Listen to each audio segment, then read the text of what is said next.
Welcome to the Nevis newscast for Monday, January 9th, 2023. I am Bronte Swanston Hendrickson. So we are delighted to welcome the Azamara Onward on this inaugural call to this gem of an island, the island of Nevis. Of course, we are renowned for so many things: our historic sites, our beaches, our beach bars, our cuisine, our hospitable people, and it's just an unspoiled gem. And I'm sure that your passengers will enjoy the time that they spend on shore, and we're trusting that some of you as well could take the opportunity to visit the island of Nevis. So on behalf of the Premier, on behalf of all of us in Nevis, it is indeed our honor and privilege to have the Azamara Onward, and we trust that you have a fantastic day, and we welcome you back next year. The Azamara Onward made its inaugural visit to the Charlestown port on Monday, January 9th, 2023.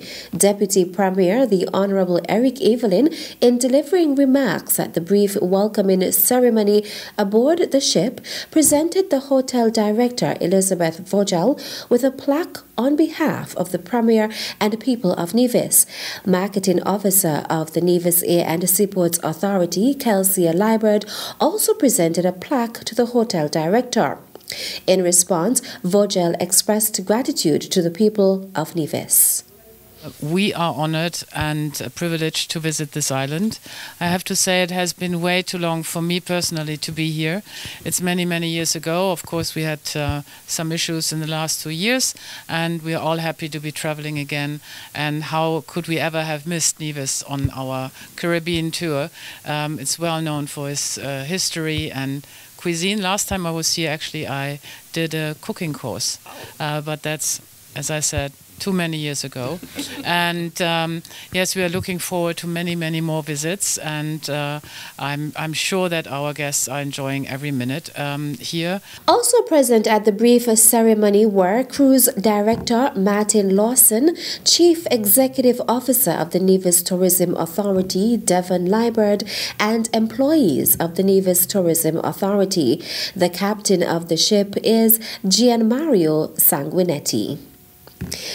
Meantime, a notice from the Nevis Air and Seaports Authority, NASPA, advises that all fishermen and other members of the general public are asked to take note of the remaining cruise ship calls in Charlestown. Persons who have their boats next to or anchored in close proximity to the tender pier are asked to have them removed before the arrival of the ships. Normal activity at the port will be restricted. This is an international requirement, and therefore your fullest cooperation will be greatly appreciated. The remaining cruise ship calls in Charlestown are scheduled for Wednesday, January 11th, Sunday, January 15th, Monday, January 16th, Sunday, January 22nd, Wednesday, January 25th, Thursday, January 26th, Friday, January 27th, Sunday, January 29th, and Monday, January 30th. The 2023 Ministry of Foreign Affairs Taiwan Scholarship is open for application. Those who are interested in seeking a bachelor, master, or doctoral degree conducted in Mandarin Chinese or English are encouraged to apply through the Ministry of Education of St. Kitts and Nevis. Total duration for any combination of programs under this scholarship is 5 years maximum. Applicants must be a high school graduate or above. The applicants must finish application procedures at the Ministry of Education before March 31st, 2023 for onward further review and forwardness to Taiwan. Applicants should submit a completed application form, a photocopy of his or her passport or other photo IDs that prove nationality, a photocopy of the highest level diploma or certificate of equivalent educational level, and a complete grade transcript. Documents to certify that they have applied to an educational institution or its affiliated Mandarin training center. For those applying for degree programs taught in Chinese, a photocopy of a test of Chinese as a foreign language transcript or certificate, 2 letters of reference, and other documents requested by the Embassy of the Republic of China, Taiwan. For questions regarding this scholarship, contact the Embassy of the Republic of China, Taiwan at 465-2421. Still to come, CDB approves US $17 million for geothermal energy development. The details after this break. Tune into NNC on NTV. Don't worry if you don't have cable either. NNC will bring the news to you wherever you are. Facebook and Facebook Live. YouTube and YouTube Live. NevisTVOnline.com. Roku app, NTV mobile app, Smart TV, Apple TV, and any other IPTV platforms. When me ANC and you ANC, NNC.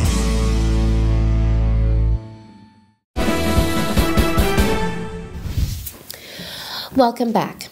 Daniel Best, Director of Projects at the Caribbean Development Bank, CDB, says the geothermal energy development project in Nevis could transform the energy landscape in the twin islands of St. Kitts and Nevis.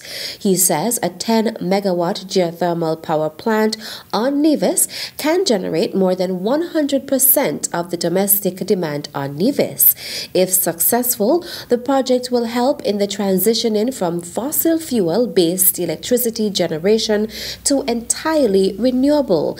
It will also expand generation and develop an interconnection between the 2 islands to increase resilience by allowing for the transfer of electrical power between St. Kitts and Nevis, thereby not only benefiting the people of Nevis but the Federation as a whole. Best highlights the economic benefits of the project for the people and government of St. Kitts and Nevis, noting that currently 97% of electricity generation in the country is dependent on imported fossil fuel. He says, like most of CDB's borrowing member countries, St. Kitts and Nevis is highly dependent on imported petroleum products to power its economy. This makes it vulnerable to external shocks, such as those seen in the last 6 to 12 months due to the impacts of the war in Ukraine. It also consumes a large portion of its foreign exchange earnings. In 2018, fossil fuel imports reached as high as $43.4 million, approximately 4% of gross domestic product. This project can help St. Kitts and Nevis build a far more secure energy future, Best says. The government of St. Kitts and Nevis has approved an extension of the Christmas season duty-free concession. Gift packages and non-commercial imports of a CIF value of $200, as well as on parcels of foodstuff up to £400, will be allowed the Christmas season concession. Packages received by courier services on or before December 31st, 2022, will be allowed the duty-free concession. General cargo landed by air or sea by Friday, January 13th, 2023 will also enjoy the duty-free concession. All are asked to be guided accordingly. And that's it for this edition of the Nevis Newscast. On behalf of all of us here at the Department of Information, I am Bronte Swanston Hendrickson. Thank you for viewing.